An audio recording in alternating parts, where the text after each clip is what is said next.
Eu quero convidar você a abrir a sua Bíblia no texto de Mateus capítulo 19. Mateus capítulo de número 19.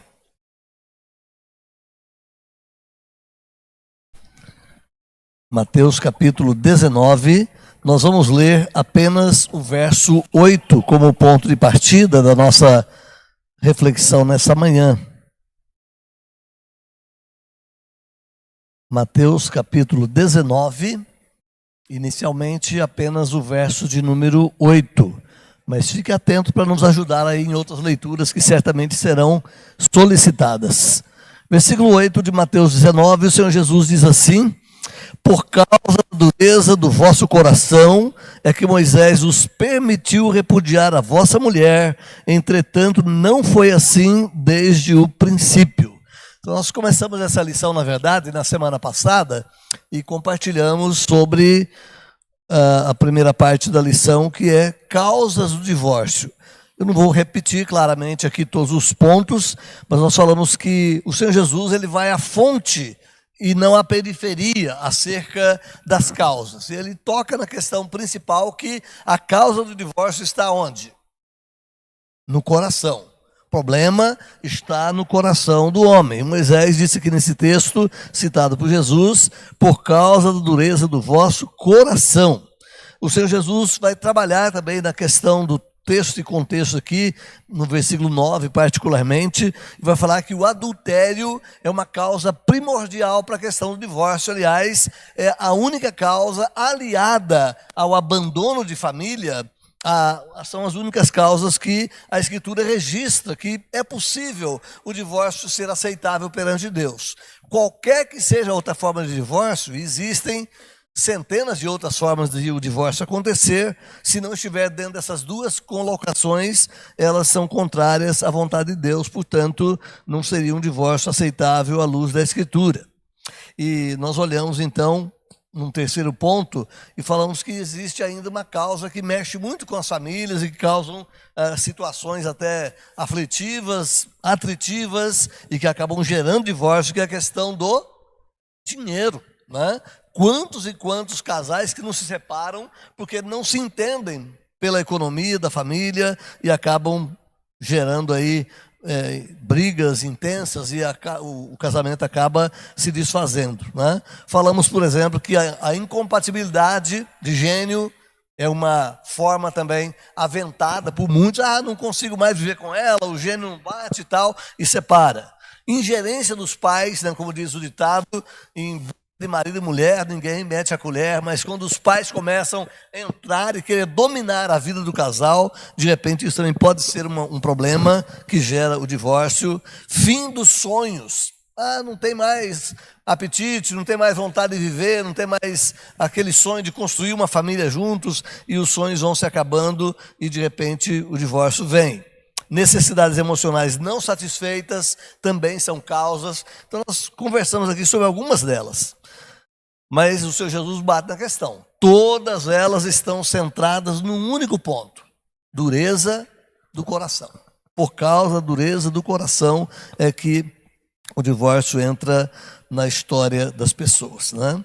E nós vamos falar hoje, então, continuando a mesma reflexão, consequências do divórcio.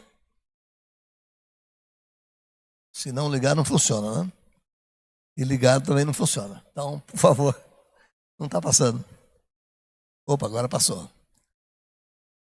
Então nós falamos na semana passada sobre as causas do divórcio, e hoje vamos conversar sobre dois tópicos, que seja consequências do divórcio e como proteger o seu casamento, tá? Fique à vontade para participar, para sugerir, mostrar aí a sua participação também nas questões da nossa reflexão de hoje, tá? Consequências do divórcio. A nossa reflexão, a nossa revista, na verdade, ela trouxe aqui alguns pontos onde essas consequências atingem de maneira muito destrutiva. Primeiramente, o casal, né? As consequências do divórcio para o casal. Eu vou deixar em aberto aqui para a gente conversar. O que vocês acham? Quais seriam as das consequências do divórcio para o casal? Não precisa olhar o tópico da revista não, mas na tua cabeça aí, o que um divórcio pode gerar para um casal? O que você me diz? Pois não, Nayara? Só um minutinho, deixa o microfone chegar para você aqui. Se tiver alguém em casa ouvindo, vai te acompanhar.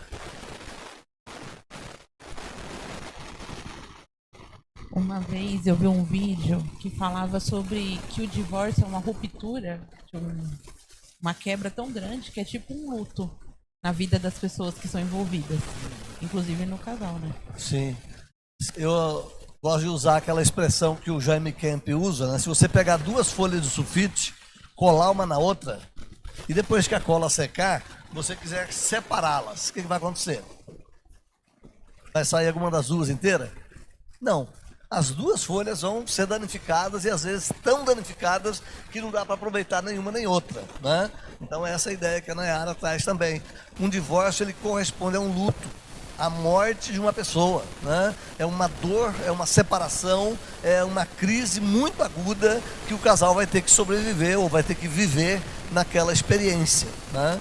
Então, essa é uma das causas, aliás, essa é uma das consequências do divórcio na vida de um casal, né? Você vai sofrer um luto.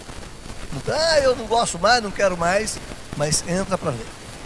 Alguém mais quer sugerir uma outra possibilidade, consequência do divórcio para o casal, por enquanto?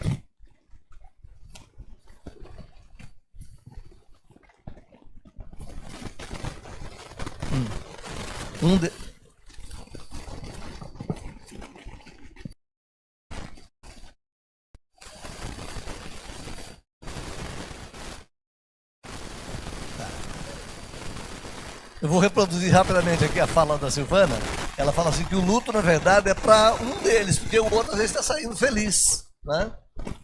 Está querendo ir embora, querendo buscar a felicidade dele, de repente, quem vai ficar de luto é uma pessoa, e não os dois, né? Pode até ser que sim, em algum momento, ou pelo menos em alguns instantes desse atrito, né? Apenas um sofrer, mas a dor vai atingir certamente os dois, porque a ruptura é forte, né? Vai mexer com a estrutura dos dois. É claro que se um já assentiu no coração que ele não quer mais e vai sair fora, às vezes ele já conseguiu aplacar essa dor no coração dele, já conseguiu aplacar essa perda no coração dele, e no momento ali ele pode até sair um pouco melhor do que a outra pessoa, que não se resolveu ainda, né? Mas certamente ele teve que sofrer antes esse luto para resolver que vai sair do casamento, né? Por enquanto a gente vai falar só sobre o casal, deixa os filhos aqui que vem chumbo nos filhos depois. Existem outras consequências, questões jurídicas, né? Separação patrimonial, às vezes perda financeira, tudo. E também a Bíblia fala que a quebra, quando a gente tem quebra comunhão com o próximo, a gente também tem interferência em relação a Deus, né? Então também tem essa questão. Então a Nayara colabora aí também, lembrando que vai ter problema jurídico, né? Você vai ter que gastar com advogado, vai ter que ir em sessões aqui, ali, para você poder fazer as acariações necessárias, né? Vai ter a questão financeira que vai incidir em cima disso, e acho que o ponto central, pelo menos o ponto inicial de tudo isso, é a quebra da comunhão com Deus, né? Para um casal cristão, um casal que se diz que realmente crê no Senhor Jesus Cristo, ele está rompendo algo que Deus selou, né? Quebrando a comunhão com aquela pessoa que era a parceira ou parceiro para a vida toda, né? E quando acontece isso, Deus também é altamente ofendido, né? Nós temos repetido aqui o versículo lá de Malaquias 2,15, né? Não seja infiel para com a mulher da sua mocidade.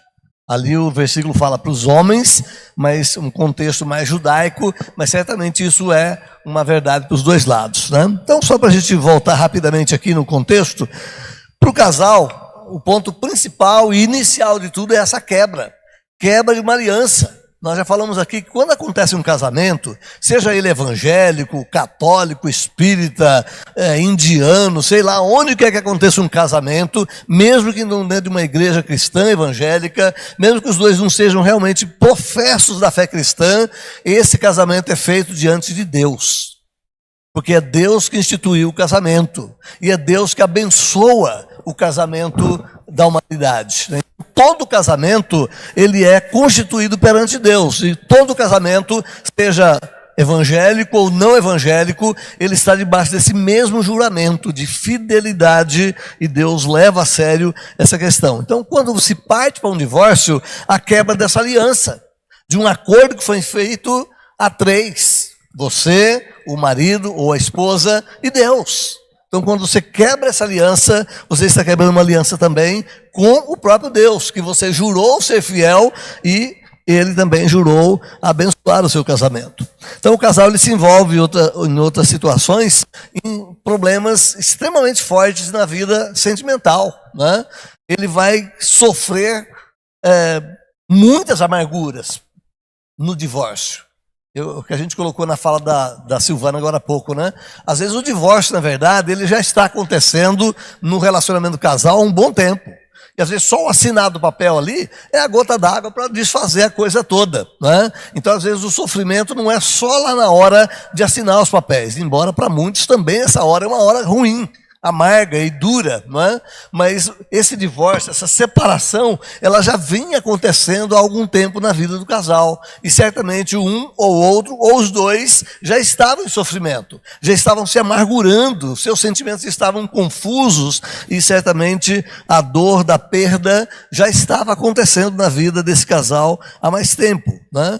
Na maioria das vezes, como a Nayara colocou aqui, nós vamos enfrentar, ou o casal vai enfrentar também, a questão do processo, a questão do gasto, a questão das finanças, envolvendo toda essa situação. E quando é uma separação litigiosa, onde o casal briga pelos bens, né? Às vezes o sofrimento, o desgaste, os atritos são infindáveis, né? Porque cada um quer ficar com a fatia do bolo e ninguém quer perder, né? Então, a questão do sofrimento envolve também essa situação financeira, essa situação dos bens, essa situação da perda, que certamente atinge os dois, né? Por ter os seus sonhos interrompidos, muitas vezes, pelo menos uma das partes vai sofrer depressão, né? Nem sempre é a mulher, às vezes a mulher sofre mais porque ela é mais sentimento, como diz a Escritura, ela é a parte mais frágil nessa parte sentimental, né? Ela é muito mais emotiva e carrega muito mais essa carga emocional do que o homem. O homem é muito frio, muito cabeça resolvida, e às vezes quando ele parte para o divórcio, ele, não é que ele não sofreu, já sofreu antes talvez, mas ele já está com a coisa resolvida, né? Mas em muitos casos há situações de depressão.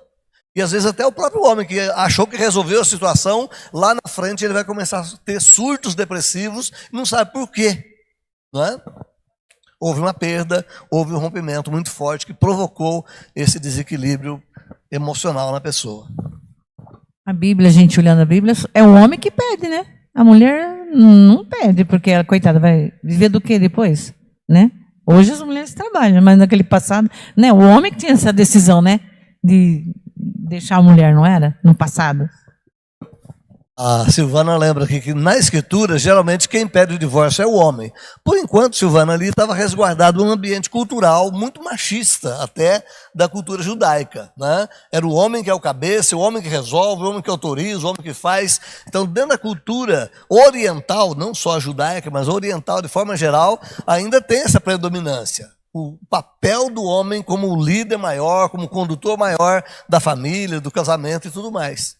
Se vocês se lembram, por exemplo, há uma situação lá de que se a mulher fizer um voto para Deus, e depois chega em casa e fala para o maridão, olha, eu fiz um voto para Deus, que se fizer isso, isso, isso, e o maridão falar, não, esse voto não vai valer, Deus considerava a palavra do marido. Cancelou o voto, porque o marido é o cabeça da família. Se é uma moça solteira e fez um voto para Deus, dizendo isso, isso, isso, e o pai entende que não, esse é um voto que não pode acontecer, o pai cancelava o voto e Deus levava a sério o cancelamento, porque o pai tinha autoridade sobre, tinha e tem, né? Autoridade sobre a filha, no caso, que ainda vivia debaixo do seu teto, né? Então, dentro de toda essa harmonia cultural, é importante lembrar isso. No contexto bíblico, geralmente o divórcio era uma iniciativa do homem, né? E Moisés, lá no passado, ele vai combater exatamente esse desequilíbrio, porque por qualquer motivo, o homem pedia carta de divórcio. e concedia o divórcio para a mulher. Jesus bate exatamente nessa questão. Olha, se não for por causa de relações sexuais ilícitas, qualquer outro motivo está errado, né? Então, essa é a correção que Moisés fez lá atrás e a correção que o Senhor Jesus também assume, né? Então, gente, para o casal sempre vai ter perda, sempre vai ter dor, sempre vai ter sofrimento na vida do casal. Talvez de um lado um pouco mais, de outro um pouco menos, mas os dois vão certamente sofrer muito, tanto emocional, quanto espiritual, quanto financeira, quanto pessoalmente, nessa separação que é o divórcio, né? E para os filhos? Será que existe alguma consequência para os filhos?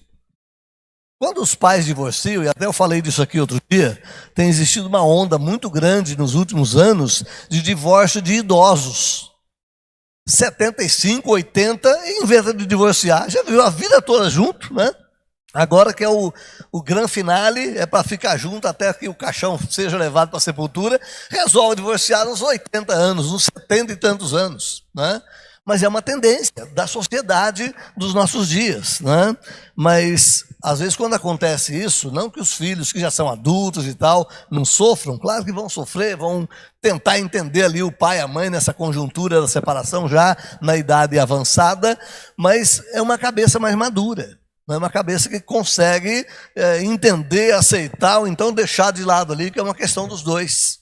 Mas quando o casal tem filhos pequenos, especialmente se são filhos na pré-adolescência e na adolescência, esses filhos vão ter um choque muito forte e vão ter desequilíbrios. Na maioria dos casos, os filhos sofrem muito com a separação dos pais.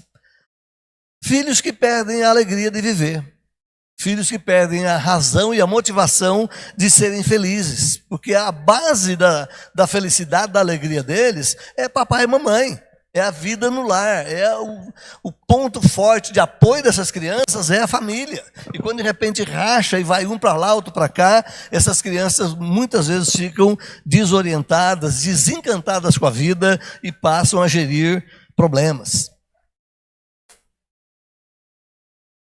Sim, até a própria fé. Eu ia tocar nesse ponto aqui agora, viu, Silvana?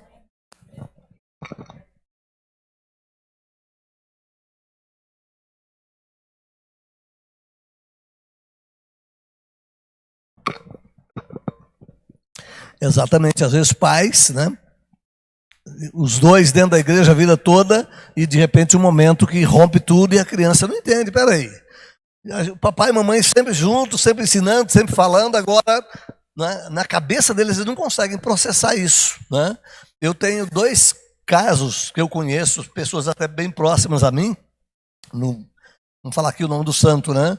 Mas de jovens que passaram por isso lá na sua adolescência e até hoje eles têm problemas de aceitar a fé, né? Porque Deus não resolveu o problema dos pais. Rejeitam a igreja, porque a igreja não foi capaz de resolver o problema dos pais. Nesses 2 casos que eu conheço, os 2 estão fora da igreja, porque culpam a igreja, não é? Então vai trazer problema, né? O casal que se separa, ele vai trazer problema profundo na vida dos filhos. Isso é inegável, né? Abandono da igreja, como eu disse agora, né? Ou culpam a igreja, culpam o pastor, né? Ah, o pastor não fez nada pelo meu casamento. Às vezes o pastor nem soube da história direito, quando soube já estava esfarrapando tudo. Aliás, esse é um grande problema nosso, né? Muitas vezes nós não sabemos dos meandros da vida da família e quando a coisa acontece, o pastor não tem mais o que fazer. Gente, se procurar na hora que a bomba vai explodir, não dá mais para apagar. Tem incêndio que não se apaga mais, né? Então, tem problema de casamento, é aquilo que a gente fala aqui e ali, né? Procure se acertar os dois. Orem, leiam bons livros, conversem muito. Eu já falei aqui que um bom casamento, 70% é conversa, viu, André? Né? Desculpa falar com o André, que ele é jovem aqui, né? Recém-casado. Mas 70% do bom casamento é comunicação. O casal precisa aprender a conversar, precisa aprender a colocar para fora aquilo que está segurando lá dentro, precisa aprender a resolver as questões, né? Então, surgiu o problema. muita conversa, muita oração. Se os dois são crentes, vão dobrar o joelho, vão pedir ao Senhor, vão para a Bíblia, vão ler bons livros nessa área do casamento, vão procurar ajuda. Não estão conseguindo resolver nessas ferramentas imediatas, procure um bom conselheiro. Ou o pastor da sua igreja, ou o grupo de casais da sua igreja, ou, em caso extra, um psicólogo, de preferência um psicólogo cristão, que vai te ajudar a compreender a sua situação à luz do pensamento cristão, né? Procure ajuda. Porque se você não procurar ajuda, na hora que estiver tudo explodindo, você pedir socorro para o pastor, às vezes o pastor já não consegue fazer mais nada, né? Porque já acabou tudo, já voou tudo para os ares, e eu já sofri essa não é uma calúnia, né? Mas essa acusação, né? De alguém que falou: olha, o pastor não fez nada pelo meu casamento. Já tinha explodido tudo quando buscou socorro. O que eu posso fazer? Né? O casal, quando brigava durante 1 ano, 2, 3, 4, 5, nunca procurou. Quando entornou o caldo, que resolveu separar e cada um foi para um canto, aí o pastor é o culpado. Né? Alguém tem que pagar o pato, como diz alguém tem que assumir a culpa, né? É difícil isso, gente, né? Eu sei que a vivência conjugal, ela é tão íntima, tão pessoal, tão própria, que é difícil a gente abrir para outra pessoa, não é? Eu tenho certeza que vocês casados aqui têm essa dificuldade. Como é que eu vou contar o meu problema para alguém? Como é que eu vou abrir as minhas brigas, as minhas diferenças com o marido, com a mulher, para uma terceira pessoa? Geralmente o casal se segura. É bom que se segure, e é bom que converse muito, que ore muito, que leia a Bíblia, que vai para os textos bíblicos, que vai para boas leituras, de boas literaturas evangélicas sobre o assunto. Tem muita ferramenta hoje para te ajudar. Mas, meu amigo, minha amiga, irmã, se não deu certo nessa sua tentativa entre os dois, procure ajuda. Procure ajuda antes que exploda tudo. Tá? Só um minutinho, Daljo. Eu queria só fazer um aporte rápido aqui, irmãos. Hoje, nós temos muitas editoras evangélicas no Brasil. Eu não sei nem te dizer quantas são. Essa semana, o reverendo Ageu estava fazendo a divulgação de um material muito bom que está nascendo com uma editora que nasceu agora, há pouco tempo, uma editora cristã evangélica, de um pessoal lá do Nordeste, uma editora com um cunho muito bom, né? Então tem muitas editoras boas no Brasil, tem muita porcaria também, né? Infelizmente tem, no meio evangélico também tem muita coisa fraca, né?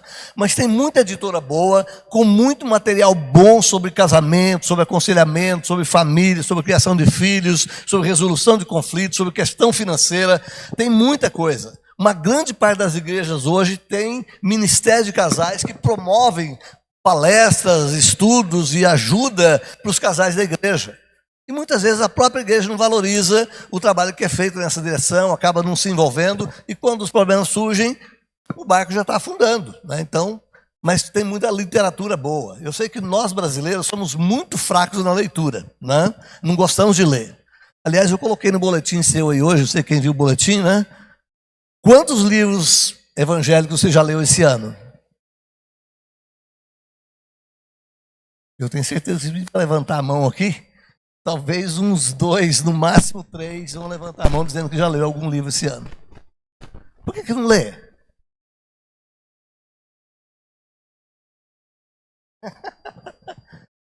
É uma questão da gente aprender, gente. Diz o ditado que, como é? Comer e coçar é só começar, né? Ler é a mesma coisa. Você não gosta de ler. Comece lendo mesmo sem gostar. Eu falei aqui outro dia, se você pegar um livro de 300 páginas, você se assusta porque é uma brochura grossa, né? Mas se você ler uma página por dia, meu irmão, uma página só por dia, em 1 ano você lê um livro bom. Não precisa ler todo numa semana. Tem gente que lê num dia, tem gente que lê numa semana, não é? Mas se você ler uma página por dia, no ano você lê um livro de 360 páginas, que te assusta no começo. Nós não temos o hábito de ler, esse é o problema, né? A cultura brasileira é fraca na leitura. Quem já leu o livro de C.S. Lewis, quando ele fala sobre a sua biografia, ele conta que na sua pré-adolescência, eles juntavam lá os primos e tal, iam para casa de um avô, se não me engano, e lá é que nasceu a história do guarda-roupa, de Nárnia, aquela coisa toda lá, né? Eles tinham concurso de quem lia mais livro nas férias. Um pré-adolescente que lia 12, 15 livros num período de férias. A gente tira férias e não incentiva os filhos a ler.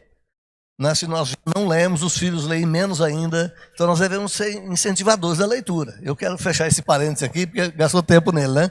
Mas lembrando, tem muito material bom na área de casamento, família, filhos, sexo, economia, resolução de conflitos. Tem muita coisa boa em boas livrarias evangélicas hoje.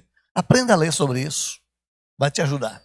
Ou te munir de ferramenta para ajudar outras pessoas. Fala, Dáugio.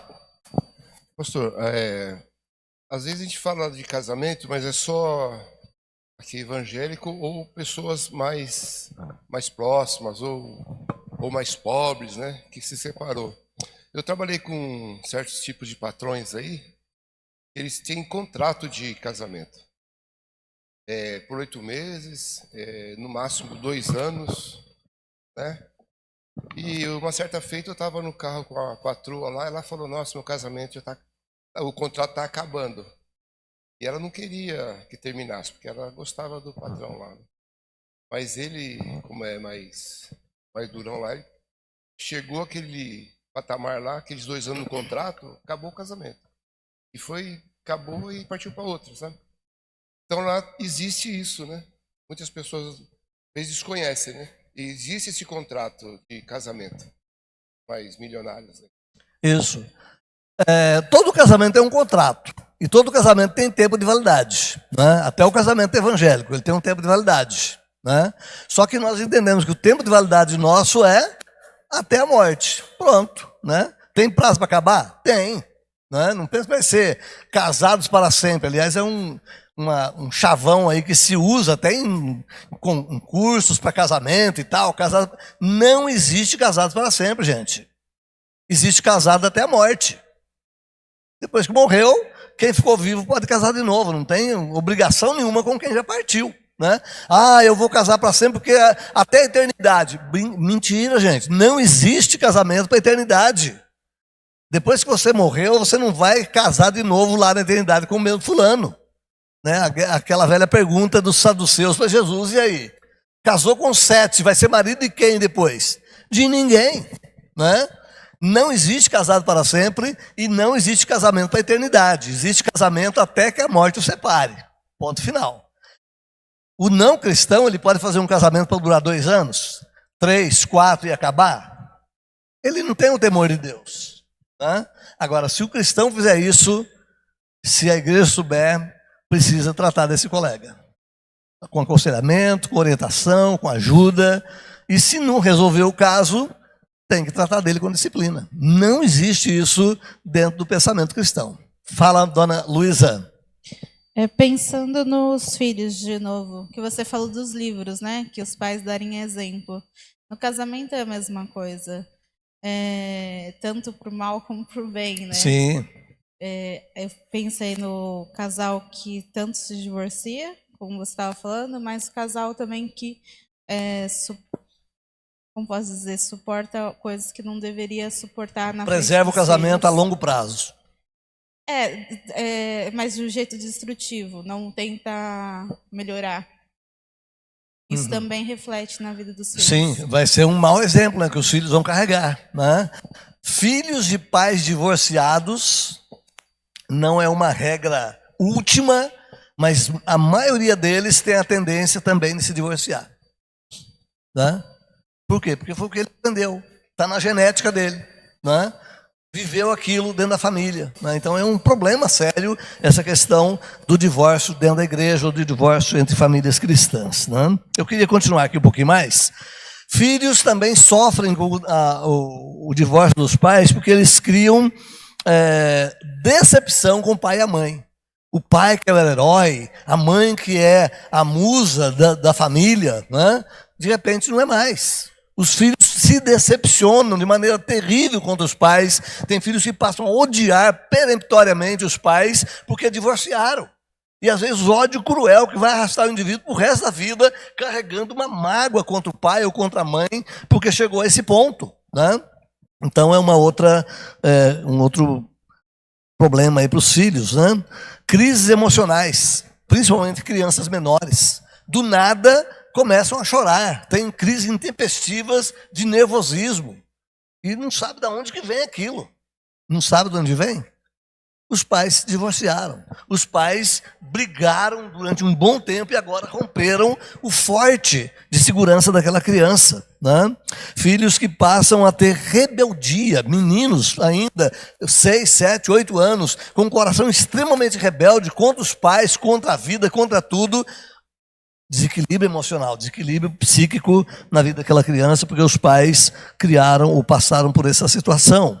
Problemas nos estudos, né? Quem é professor aqui na área ou já trabalhou na escola sabe disso, né? Quantas e quantas crianças perdem o rendimento escolar, perdem a capacidade de cognição, de aprendizado, por causa de questões psicológicas, emocionais afetadas pelo divórcio dos pais, né? Não se sentem amados, né? Criança que fica muitas vezes se escondendo, tímida, fechada, não se sente relacionável mais dentro de casa, nem com o pai, nem com a mãe ou com a família, por causa dessa separação. Crianças que chegam ao suicídio. Não é pouco o número de crianças, pré-adolescentes e adolescentes que chegam ao suicídio por causa dessa situação depressiva, desequilíbrio emocional, dado aí a situação dos pais. Ou, quem sabe, compensa de outra forma. Eu não vou contar onde nem quem, mas eu passei por uma das igrejas que caminhei nessa caminhada aí, que teve uma família que passou por isso antes da minha chegada, alguns anos antes da minha chegada, e um dos filhos era um drogado de mão cheia. Rompeu o casamento, a segurança dele, e ele foi procurar segurança onde? Em outra coisa que não seja papai e mamãe. Achou alguém que o adotasse, achou alguém que desse para ele uma outra fantasia de ser forte. E entrou nas drogas. Quando eu conheci esse rapaz, ele já estava por volta dos seus 40 anos. Ele deve ter um pouquinho menos que a minha idade. Talvez hoje deve ter uns 60. Não sei nem se está vivo ainda, né? Ajudamos a colocar ele em casa de recuperação algumas vezes. Vai e volta, e conflito o tempo todo. Prefere dormir na rua, morar na praça, do que morar junto com a mãe que separou do pai. Uma situação horrível, né? Busca um amparo emocional, psicológico, a sua satisfação pessoal em outras coisas. Querem compensar a sua vida com bebida, com droga, com outras situações desse porte, né?